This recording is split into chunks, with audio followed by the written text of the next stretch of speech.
Good evening, everybody. Welcome to the first ever men's life skill series.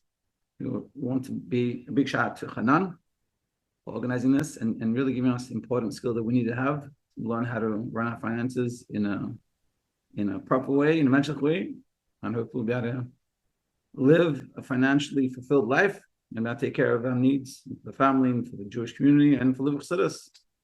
Oh, you're on your phone. Yeah. Looking forward. Have an amazing night. Okay.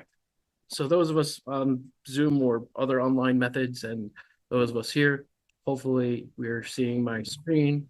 I'm guessing we are. Sure, you can see my screen on the video? All right, cool. Fine. Okay, so this is going to be interesting, but this is what it is. So my name is Adam Kent. I am an accountant by trade. I do internal accounting, meaning I work for a company doing accounting work. What does that mean in me in personal finance?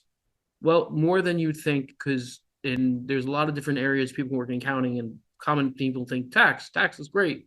Tax is only one area of many for accounting. However, tax doesn't go into the rather categorizations that are needed that applies more to personal accounting from a corporate accounting background than from a tax point of view.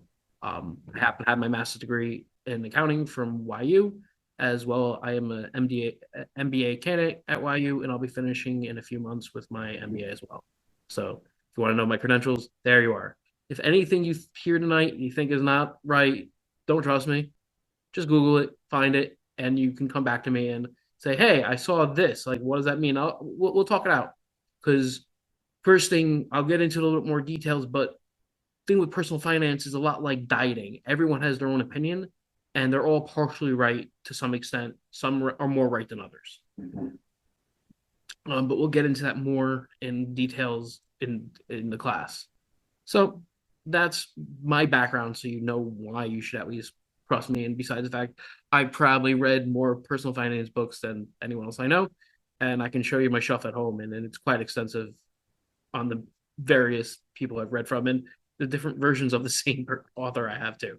But good evening. Thank you for coming here. I appreciate everyone who's here online or watching whenever you are, as well as my fans in person. Hi, fans. I do like jokes and stories and stuff like that. So we start off with something a little bit humorous, and hopefully we'll see how it applies to personal finance. There was once a guy named Moshe.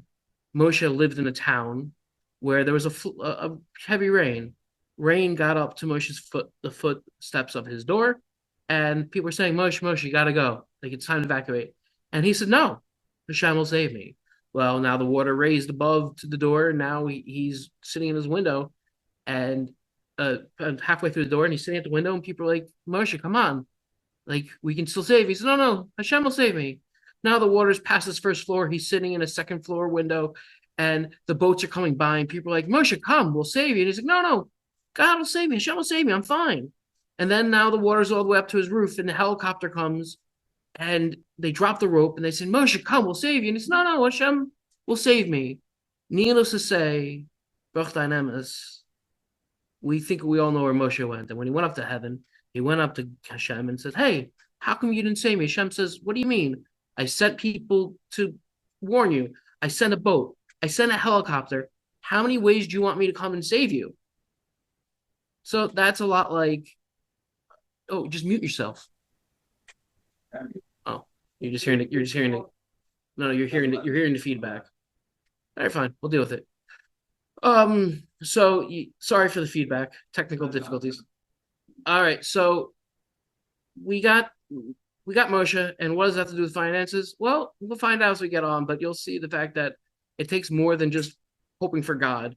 I've talked to a lot of people, and the reason why I got into personal finance was because of my corporate background. I worked for a lot of small business owners, and I've done a lot of consulting for small business owners, nonprofits, and I found one thing in common with people who are very bad at the finances of their company. They're bad at personal finances too. So I learned that I have to teach both sometimes to help people. But like Moshe, I've been told by people that they don't need to save because they'll win the lottery. And that sounds a lot like Moshe to me. But yep, tonight we're having an open conversation. This is a conversation starter. This is something that affects everyone's homes. If you like it or not, money is part of it. It can affect shalom bias for the positive, and chas v'shalom, the opposite too. It's also our ability to give tzedakah. This is money, cash.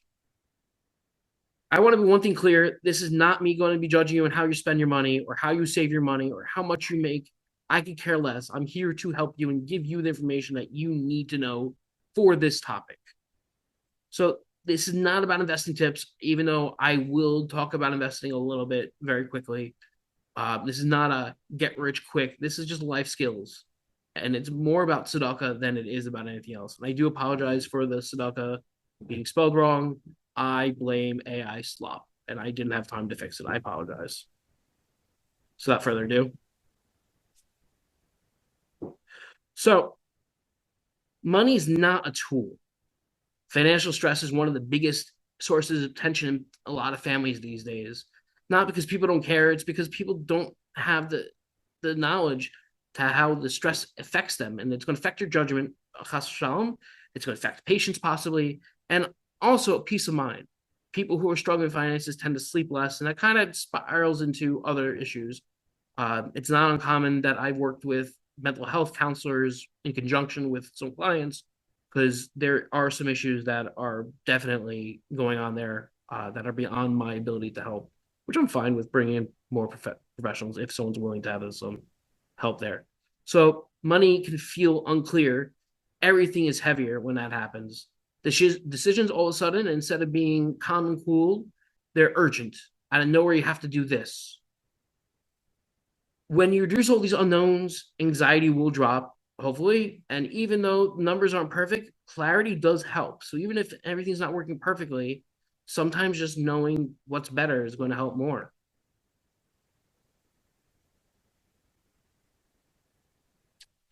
So what's the real problem with money? Let's first talk about what people think versus what it actually is. When people talk about money struggles, they usually point to external factors, not earning enough, not the cost of living, like taxes, inflation. We can't really do much about inflation, but we can do stuff about taxes to some extent that you need to talk to a tax professional, but there are some things to be done there sometimes. Cost of living, unfortunately, most from communities live in very expensive places. That's just the nature of our lives, unfortunately. And not earning enough, well, maybe you should be earning more than you're actually worth. Can we ask questions now? Or should we wait? You can wait till later. Actually, you can ask now. This is kind of informal, probably. Yeah. Don't forget the taxes. You're saying that it makes using the proper, a good accountant can help you. So, meaning if someone to make a difference how much money you're making, it's not so much about the amount of money you're making. It's how you plan your taxes. So tax planning is its own specialty, and I really suggest people who have in that situation to talk to a professional tax person. in that situation, Everyone pays taxes. However, that situation is, it depends on the person's personal things. You have children, so there's some deductions from that. Do you own your own business? Simple people shouldn't be doing their own taxes. I don't say that. They should know what they're doing. If they're doing their own taxes, they should know what they're doing. If they say there's nothing to know. So it depends. It really, a lot of these things are very, very particular and depends on the personal situation. It's not just a one size fit all solution in tax or anything in personal finance, because it's a million one factors you have to go into. Because if someone is just a W-2 worker, let's say them and their spouse are W-2 workers, they can do certain things to reduce their tax burden, but there's not much they can do. If they're a 1099 or they own their own business, there's far more flexibility in what they can and cannot do to lowering their tax burden. And again, that's something that a tax professional should be talked with. And you don't talk to your tax professional in December or January of the year before. You talk to your tax professional in January 26 about year 26. You don't talk about in January, February 26, talking about 2025. There's nothing you can do after the fact outside of a few minor things. But again, that's tax professionals, and I am not a tax professional. I do know about taxes, but I wouldn't call myself professional by any means. But you would say that the person, the fellow, shouldn't just say, "I'll do my tax myself." It should speak to someone. Depends on the situation. Like everything. The question was, should someone do their own taxes or not? in case you can hear online. It really just depends on their personal situation. Wouldn't it help to ask someone at least once that knows? So it depends on how much the person actually knows themselves. A lot of these tax programs have pop-ups that really explain a lot of things. So if you know what you're doing and you can look for it, great. If you don't know, but the problem with you don't know that you don't know. Correct. But I'm saying if a person's a W-2 worker, there's very little you can do. Yeah. I think that anyone that always try to go to professional. The problem is good. No, the problem with professional. Tell you I don't need me. No. The problem with professional is either telling you they don't need you, they're going to charge you money. Most of them don't have a free consulting, or they have half an hour and they may not get all the picture and all the situation. It really depends on if you can find someone who's willing to give you a free consultation if you need their service or not. I do suggest that, yes. If you need to pay for someone to do it, ask someone who just, hey, I have this situation. What can I do? That usually helps more than anything else. I just know that when I started, I was married, we were making boxes and we did attack ourselves and we owed all the time. Like, it's not even selling, we don't have money. So that and I found an accountant, proper tax guy, and he helped me. Right. I'm saying in that situation, because again, that's your situation. And it's very complex. And like, again, like I said, these things are not simple. None of these things are simple. Like I can spend an all night on just tax itself. Correct. So that's the biggest problem is every year there's a different tax code slightly. So what could be allowed this year may not be allowed next year. What's allowed next year may not be allowed this year, and vice versa. Or the limits can be increased or decreased. But like I said, there are things a person can do with a W-2. It's just much more limited than if they own their own business or if they're a 1099 worker, where they can deduct more things. And if someone is in that situation, I do suggest talking to a tax person. If they see a tax bill when they do it themselves that's ridiculously high, talk to a tax person. Like say, hey, this is what I'm seeing. And if they can get a free consultation, like or they can say, yeah, I can help you, or no, I can't. This is your bill. Then that's what you can do. There may be some things you can do. So I know a lot of people in this field that are very good and very helpful in the situations. The one thing I know someone can do is they can put money towards their IRA in effects the past year up until April. So some people do that. They'll put a certain amount of money so that at least they're saving money in taxes in some way. So like how the basics of taxes work is you have a certain amount of money you make. The government allows certain things to lower your income, and then that's the tax bill you have. Then there's things called credits, which give money back towards that as well. So that's the very basic, high level, quick and dirty taxes. You have state, local, meaning for New York City or other local entities. It gets very complicated very quickly in these situations. But all right, let's back this. So what is it really that people have the problems with money? It's because most damage usually isn't lack of income, it's lack of visibility. So that means the fact that they don't really have a system in place. When they can't see their money clearly, they get emotional gaps involved. Like you had your tax bill and all of a sudden you got antsy. And if someone tells you I can help you, but it's going to cost you X amount and it was less than your tax bill, you'd probably jump on it without even thinking about it because it's just easier sometimes just to go for the quick fix. That could help. That can help. If someone's boiler breaks, now they have to buy the boiler and they don't have any money for it, they're going to probably scramble a lot harder versus that bar mitzvah, is coming up in 13 years. Boy was just born, you have a bar mitzvah in 13 years. We'll talk about more of that later, but there's ways that you're not 2 months later, you don't have to come up with X amount of thousands of dollars. So when emotion is get involved, anxiety rises, and this is where logic isn't used. It's driven hard by decisions of emotion, and we're going to be reactive instead of proactive. So there's a topic called mental accounting, which basically means you're going to lock things into certain categories.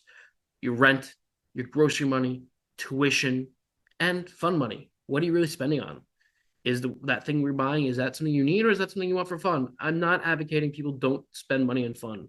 And if you do have me as your coach, financial coach, I actually do work with people to have a budget to have fun because you got to live a little bit. Like it's part of we'll get into that, but it's part of the reason why people's problems with budgets because they're so rich and so structured, they don't have that ability to have fun with their money. So this is going to create some blind spots. We're going to feel overwhelmed and we're not going to do the proper things. We're going to be driving at night without any headlights on. And when you're moving forward, you're going to be tense. You're going to be overcorrecting, and you're going to surprise yourself, and you're going to turn into something you really don't want to. Cluster shalom. Earning more is like getting a fast car. You can get there faster. It's very helpful, but without visibility, you can make $1 million and be very poor. I can't tell you how many people that are extremely wealthy who aren't wealthy more than you think they check their get collecting. They're paycheck to paycheck, just like someone who's very poor. Fun fact for you: most people who win the lottery end up in poverty. Fun fact for you: most women who go into poverty go into poverty after their husband dies and they're widows. So it's actually more important for women to be involved with their personal finance more than they think. My personal opinion. I don't remember the exact numbers, but I think it's like 80% of senior citizen women in poverty or only in poverty after their husband passed away. But for from families, we have extra fun expenses. We have simchas coming up, God willing. We have tuition, we have responsibilities that add more stress to the picture, unfortunately, if things are not planned properly. So we're going to put everything into three pillars. These three pillars are solid to navigate you through almost any financial season, whether it's winter and it's bare, it's summer and it's hot and you don't know what to do, or it's spring and it's blooming, or fall and it's somewhere between the two. Everything is there, and all these pillars are important. And if one of them is missing, you're going to have problems, just like a tripod. So let me show you what they are. The first one is your cash awareness, your cash flow awareness. How's money coming in and out? I will go into these in more detail. I'm just going to do it on a high level right now. Sorry, that's not working. There we go. Emergency margin. This is when things go wrong. What do you do with the money? Where's the money coming from? And your debt discipline. Now, people like to think debt is a dirty word. It can be, but again, everything is complicated. But a person has to know what their debt is and keep that in mind. So let's first go into cash flow awareness. You may not imagine that this is the first pillar, but you can't manage without this pillar. Cash flow, knowing where your money's coming in and where your money's coming out, is probably some of the most important things you'll have in the three pillars, because this deals with overspending. This deals with your next raise that's coming in. That's being aware of all these things. Most people think this budget is going to be restricting me and I can't function that way. And it can be if you don't budget smartly, and you have to budget for your own personality and your own ways. So behavioral science supports this, and there's a lot of progress in these areas. It's very important, in my opinion, like I said, to plan fun things for you and your family. These things will help you. They'll create memories. And when you're purchasing memories and experiences, the money will go further. It doesn't have to be expensive, but experiences are more important. Second, traits that work better for you that are also good to know. Daily indulges, they may lose their impact. And when you treat them occasionally, they actually have more of a special feel to them. Third, people start buying time. You're outsource a chore from Uber. Like, you don't have the energy to take your kids to this place. You hire an Uber. It could be great for now, but how much is that really costing you? Fourth, you're going to pay now, consume later. Now, this is like prepaying for your vacations, and they're building anticipation, and it reduces reliance on those credit cards. A fifth thing is people invest more in things than some others. Tzedakah and gifts bring a lasting happiness than buying more things for ourselves. Science does confirm what Torah has always taught us, that giving is better than receiving. So after tracking all of your spending for 1 week, there's one simple question. Every expense look at it. Was this fun money or necessary money? And if you see it as fun money, do you really need it or not? Do you really need that extra latte, or can you just go for a normal cup of coffee? Can you buy yourself a $20 coffee maker, or do you need that $500 coffee maker? I mean, I'm not judging anyone for which one they feel is a bigger priority, but also we have our from expenses of simchas and experiences that build connections over accumulating money debt that's going to drain us. So I don't understand what you're saying. So how does a person make that decision? Is there like meaning seemingly just money aside, buy the later? Meaning you're not saying you can't buy a coffee machine. You can't expect yourself just on a whim just buy it. You don't have the money. So the question is the fact that How do you decide if it's a fun purchase or not? Yeah, Necessary although what purchase? you're saying before, the fund purchase, you need to have an account that Yeah, accumulates everything you spend on. I will get into that more later. This is right now just more on a high level. Yeah. We'll get into your budget more later. So these are just the pillars as they are, not to prop them. Like I'm just explaining them. We'll go into how they implement in your life slightly different. So emergency margin. So something happens that's a crisis. Hospital, a car breaks down, boiler breaks, or someone hospital needs surgery and it's not covered by the insurance, or some even worse, someone doesn't even have insurance. Now these different expenses, instead of being from a practical point of view, become emotional. They're going to be pain points, and it's going to trigger panic, which is instead of problem solving. Even a small emergency fund will change behaviors. It closes the emergency gap and restores a sense of control. If someone loses a job, how long can you live until you have your next job? You don't know when you're going to get that next job, unfortunately. Well, someone won't know when they get that job if that person lost it. This margin gives you space of emergency, and it's not about wealth. It's about having dignity and calm. So there's also debt discipline, which is very important, and a lot of people do spend their debt kind of poorly. Uh, Unmanaged debt is going to steal anything in the future. It's going to quiet any kind of expectations because you're going to be stuck in debt. For example, the Mets had a Bobby Bonilla, which is a baseball player that restructured his contract. The Mets owed him a certain amount of money, and he restructured his contract, so the Mets paid him for the next 30 or 40 years, I believe. And he ended up making much more money than those few $1 million they owed him. And the Mets needed that, and that worked out for them, sort of, but not really. We'll go into that, but it really depends on how you structure debt. Debt can be helpful, debt can be harmful. Harmful depends on how it's being used. Not saying it should be avoided or embraced. It really depends on the person. And these kind of questions, I would really advise someone who talk to a financial coach or a financial advisor could help you through navigate debt, especially. And if debt is out of control, there are very wonderful organizations that will help with these kind of situations. But debt is more about discipline of knowing what you owe and seeing how it fits in the full picture. And having a plan for debt doesn't quite multiply over intensity over time because because you're in debt, there are solutions.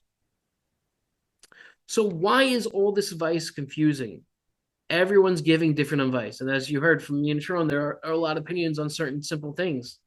Like I said before, with when it comes to diets, big question I've seen being pushed around online a lot. Diet soda, is it good for you or not? Is it bad for you or is it harmful? And there's a lot of debate on that situation. I'm not weighing in on that at all. I'm just saying personal finance has a very similar issue. In fact, you're going to have certain people say this, certain people say that, and it seems very, very, very contradictory. So they're solving different problems, and these different situations call for different types of answers. And again, this is where a coach or a financial advisor can really come in and help you because you see this great book, and this and that. And you want to do this, and you want to do that, and sometimes it doesn't really work out that way. If someone needs structure, that's great. If someone doesn't need structure, having a strict budget won't help them. You have to understand your own tendencies and work with someone who can help you with a system that actually works. So back to my favorite topic is actually one size doesn't fit all, and that goes for which everything I can say. And I depends. There's a lot of talking heads in this world. Naming some of the bigger ones. Dave Ramsey's a huge one who's dealing with behavior and control, the snowball effect. If you're not sure what that is, it's dealing with your debt and how to clear it as fast as possible with psychological victories, which is a great trick to do. But if someone's feeling overwhelmed and stuck, it can be very helpful. However, Dave's Ramsey, outside of his debt program, Dave's Ramsey program is very strict and very restrictive, and that budget strictness doesn't work for everyone. Then you have a Living Chassidus favorite, who I got to thank Michal for telling me about him, and that's why he's being mentioned now. And that's David Back, who focuses on automation and habits. And so, therefore, if someone doesn't want a strict budget but wants things to work, he helps you get it in the background. Ramit Sethi, who's a personal favorite of mine, he deals with more on what you're earning next, as well as he deals with a lot of automation and how your next raise, how are you spending that? Is that going towards something? Or are you investing it smartly? Or is it not? Most people, when they have money, they spend it. So if you get your raise and you think it's going to make a difference, it can. It's most likely not because you're just going to spend more money and you're going to have the same amount of money left in your bank account. Then you have J.L. Collins, who deals with simplicity and patience, and he's more about how you invest your money. And that situation, he suggests, which I am a big fan of, to invest your money in passive mutual funds, EFTs, which is they're low fees, and you kind of set it and forget you put your money in there. They mirror the SP 500, the full tax stock market, the international stock market, the American stock market, whichever one you want. These are typically the better indicators. Warren Buffett had a actual bet with someone that he'll donate $1 million that over a certain 10-year period starting at when this bet started, if his Berkshire Hathaway outdoes the S&P 500 in these 10-year span, he'll get $1 million. This other guy will donate $1 million to charity. If S&P 500 outdoes Berkshire Hathaway, Warren Buffett will donate $1 million. Warren Buffett donated $1 million because at the end of the 10 years, and even he suggests most people should just do this. It's very good advice. It's probably financially, don't set it and forget it type thing. So hard behavior also plays a factor. If tuition bills, simples, if it's not planned out, for example, like I said, talk about planning. You have Baruch Hashem, you have a baby boy that's born 13 years later, you're going to have a mitzvah. Now this is going to cost several $1,000s. If you start putting away money now and invest it in a smart way, talk to an investing expert and a professional, please. But as long as you're meeting, or even if you just put in a box and you're losing money because it's inflation's outgrowing your money, if you're putting away some amount of money every month, you'll have sizable amount of money in 13 years. If you put away less than $70 a month for 13 years in a box, you'll have over $10,000. Just to give you an example. What? I'm just giving an example. Like no, I'm just talking about the party, which can be anywhere from 4,000 and 7,000 Crown Heights because there's flat packages. It depends on, it's not including the fill-in, it's not including the hat, it's not including this, it's not including that. I'm just giving an example of a small amount of money to be put away. If you put away $100, and that's without investing it, that's just putting it in a box. If you invest it, correct. But inflation will outraise it. I'm just saying, worst comes to worst if that's what person did. I guess really what you're saying is the first thing you got to realize is you have to look ahead and see what's happening. The first thing, yes, that's exactly right. That's exactly right. The first thing is you have to think ahead to be proactive, not reactive. That is a very important thing. Can we hold on a moment with my slides because we may answer things because a lot of these questions are all right. So this is one of my favorite topics because it's dealing with Hashtaglis and Betachon. So trust doesn't replace planning, and planning does not reduce trust.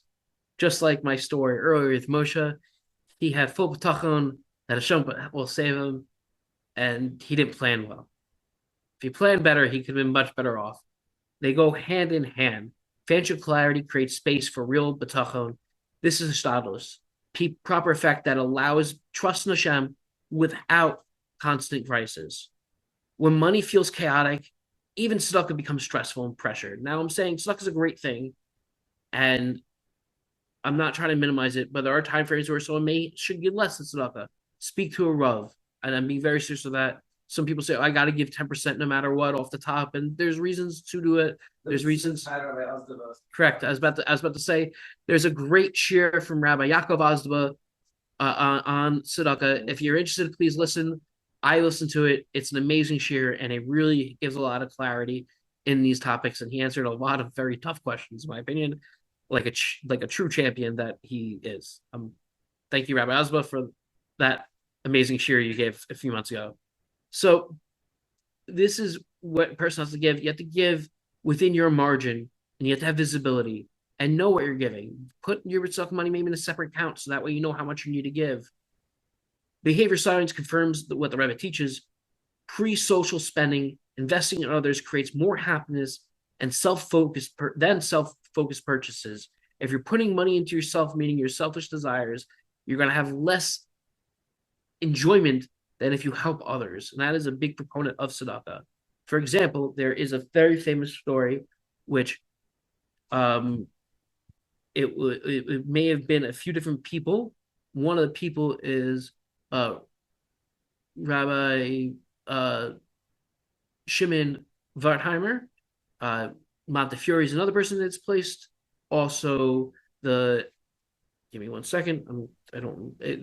Rothschild, and also Shmuel Hanugid is the other person that was most likely. It was probably Rabbi Shmuel Hanugid or Rabbi Wertheimer. The story took place, but there's different opinions on this. So basically, there's a non-Jew came to a king, and because all four of these men were extremely wealthy, and it could have happened to all four of these men, mind you. Rothschild, I'm a little bit more leery on because of his political power, but it could have happened to him too. So they said that this non-Jewish person got into the head of the king and said to the king, this person, he doesn't pay his proper taxes. He claims he owes a lot less money. He has a lot less assets than he actually does. And the king eventually listened to this anti-Semite, and the king asked for a Cheshbon, for an accounting from this wealthy person. And this person calculated everything and gave a number to the king. And the king says, "Oh, no. This number is far too little. I know you're worth far more than that." He said, "No. This is how much money I gave in tzedakah this year." Another version of the story is that's how much tzedakah I've given in my entire life. And that's what I can take out of this world.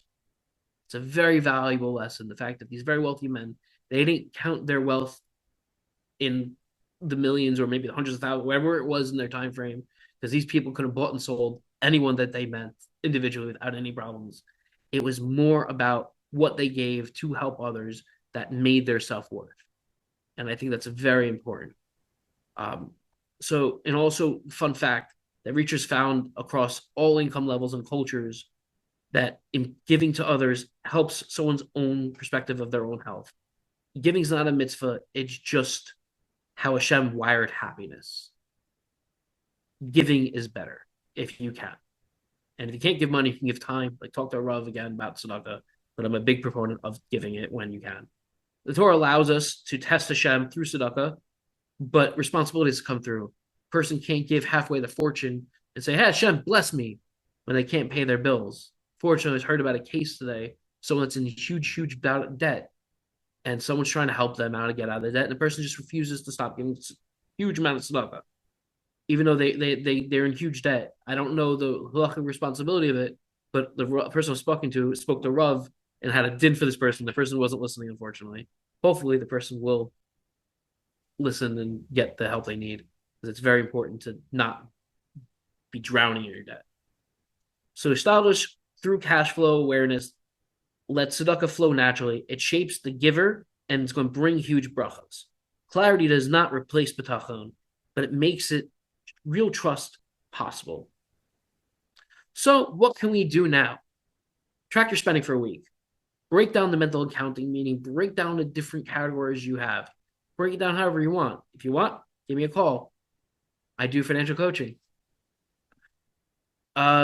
And we can work on together, or talk to some other financial coach or tax professional or accounting professional to see how you can break things down. Most banks even have certain categories on it. The trickiest thing is Amazon, because Amazon, you can buy pretty much anything from your house goods to your clothing to your fun things and everything else. So seeing Amazon doesn't really help. You have to have a little more clarity than that. Then I would say make a list of all your debts. No judgment, just so you know what you owe and to who do you owe. Set a small emergency goal. You can start with $100, $1,000. The goal should be anywhere between 3 and 6 months worth of your personal finances should be in an account that you don't touch unless it's an emergency. So stop one leak that's going on, just one. You can look into it. You can. Everyone has something most likely before they start going into it. And that little leak and what you're doing with that leak, put it to something good. If you do these things, you'll realize you have more control than you actually think. So just to be clear, you said track your spending for a week, and then you'll see something that doesn't be. So if you track your spending, so that way you know where all your money's going, and how much money is that really going to that fun account versus important things you have to have. Like the second thing is know all your debts. The third thing is to set a small goal for your emergency goal. Start with $100, $1,000. Every person depends on their things, but the ultimate goal for that is eventually to have anywhere between 3 and 6 months worth of your expenses, and you won't know that unless you track your spending. You have to know, like, not your fun account, but all the things you have to spend money on, like tuition, um, rent, food. But like, how are you? How much food are you spending on food? Are you going bare minimum? Or are you having out to dinner every night at a fancy restaurant? Like, these are things that need to be looked into for these things. And then you can have an honest conversation with your money. So this is going to close the emotional gap you have between your stress and the reality, and see where we're going, and find something that a person's overspending on that they don't have to, and cut that leak out. So like when you do all these things, like these five small things, like I even have a wonderful 5-step program, hint, hint, hint, hint, that if you want to talk to me about, I'm more than happy to help. And I go into a lot of different philosophies. Honest mind conversation, same with financial. You can be with yourself. You can be with your wife. What do you really need? Where does your money? I feel like after this, makes a little old sense, but after this, what's the next step? The next step, if someone feels they need and they can't do it themselves and they don't have a set philosophy. Let's say they track, they see some leaks, start putting them into the account, and then you realize it's overspending in certain areas. What should they do next? They should try to cut these overspendings. Like, I mean, if you're. What do they do with this? Because it seems to me the money in the account also gets spent. So money in, money out, yes. That's why I'm a big fan of automating it, so that way your bills just get Where paid. should they automate it to? That is a more difficult question. It really depends on their personal situations. I can't give you a answer on 1 foot, for the sheer fact that it really depends on it. So, like, what I'm saying, an open, honest conversation is, like, a lot of people, once they see all their finances, where all their money's going, and all their debts, there's a lot of great programs that you can use to track your personal finances. Some of them cost money, some of them are not. Even though one of the more expensive ones is about $120 a year. And if I don't know anyone's personal, but there are cheaper ones than that. Well, give us some names. Rocket Money is one that's a little bit less expensive. YNAB is the most expensive one that's very popular that I'm aware of. These are personal finance trackers. They'll take you can put all your bank accounts, so all the money that you spend and all the money coming in gets tracked and categorized. So you can see where your money's going. You can do it manually, or you can do it automated, like in these problems. Mint used to be very popular. I think they stopped it at one point, but that was a very popular one that people liked. You can Google best financial tracking software or app, and you can have a lot of them have free trials. Try them all. They all different philosophies. Some of them, there's different budgeting things, like there's $0 budgeting, which means the fact that every single dollar is accounted for and it's going to a specific category. There's automation systems like David Back and Seti like to do, so everything is being done and it's automated. So like your savings is being automated, this is being automated, that's being automated. It really depends on the person on what they want to do and how they want to do it. There's also envelopes, which instead of having it categories, you literally take cash and you put them in different envelopes and you write on it Amazon, and you only take money out of that envelope and you spend it physically. Like you put it on your credit card or your debit card, and then you take the money out of the envelope. It could be like fake money, or you can have real money in there, like your grocery money, for example. And this is how much money you spend on groceries, and that's it. It really depends on the person. I can't say if someone's finding their own leaks and they're still having problems, they need to seek some kind of professional help. To be honest. Yeah, but I'm saying, what if the person, there's a whole different world out there. When the person gets rid of the leaks, or they're managing, taking care of it. It's like, what's the next step? They have to think. So, God forbid, if someone has, I'm saying, so these are things that they need to talk to a professional about to help them set up how to have these things set up if they can't figure it out themselves. It's sort of like health. If a person's looking at their health, they're eating right, they're exercising properly, and yet chas v'shalom, they still have health problems. They have to go to a doctor. The same thing. If you're looking at all your finances and you cut that, a person cuts down all their leaks and they still don't have enough money for You know what I'm saying? And they do. But the problem is, what I understand, and this is, I think, what you're saying, you're not saying so bearish, but like, if a person cuts out all his issues and he has enough money to survive, but they're not going to help him, like, besides an emergency account, there's more, you know. Well, you know, that's someday, so that's decide for whatever it is. the question is like future type planning again. That's the person doesn't have enough money for all these things. You have to prioritize certain things over others. If or put less money in certain accounts. Like a great example, if a person from age 20 to 30 puts away $2,000 a year in a 401k for their retirement and doesn't put any money in the rest of their lives, and someone from their starting age 30 to 50 or 60 puts in $2,000 a year, they'll have less money when they retire than the person who put in only 10 years when they're younger as a compound interest. It really, I want to do this, I want to do that. It's great and it's a wonderful thing. But again, that really depends on the person. And if what he's saying is the earlier you put money in an account that yields significant, less than 3%, hopefully. I mean, more than 3%. And you put it in there, you leave it, you don't touch it. The longer you can do that, the more money in the end you'll get. Well, exactly. If you leave your money untouched and it's collecting interest, you're going to be doing better off. It's sort of like the bar mitzvah account. You start putting money away when the kid is first born. I mean, it may be hard, but even if you're putting in less money than you want, you're putting some money and you're investing it wisely. Again, talk to a professional of how to invest this wisely and safely. Don't buy penny stocks. Yes. You invest what you were talking earlier, full funds, the S&P 500.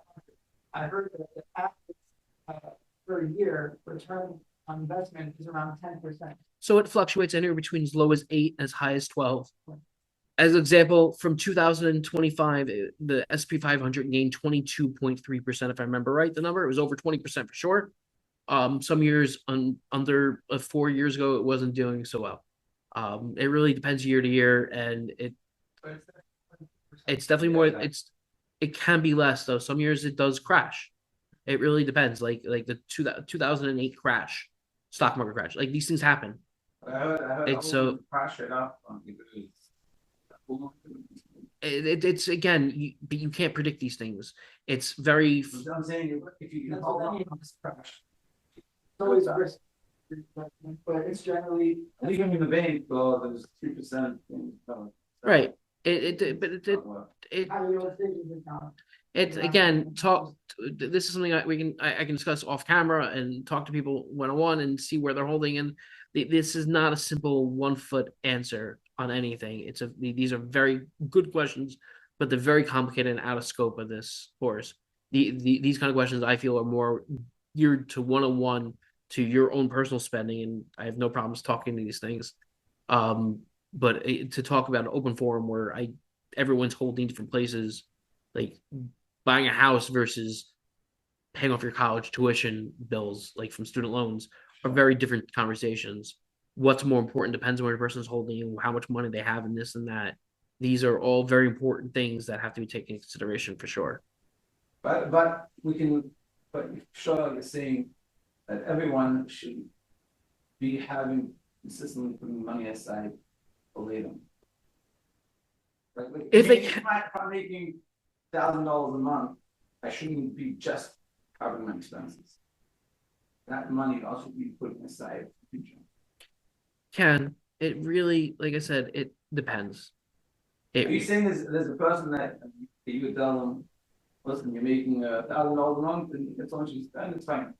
You don't have to put emergency, you don't have to put. I would really need to look into everything that they have going on. How much is the rent? How much is that? How much is that? Like if they really can't afford more than that, then yes, if that's the case. No, I'm not talking about if they can't afford. No, I'm saying as a shit person, it seems to me. So as a shit person, person different seasons, situation.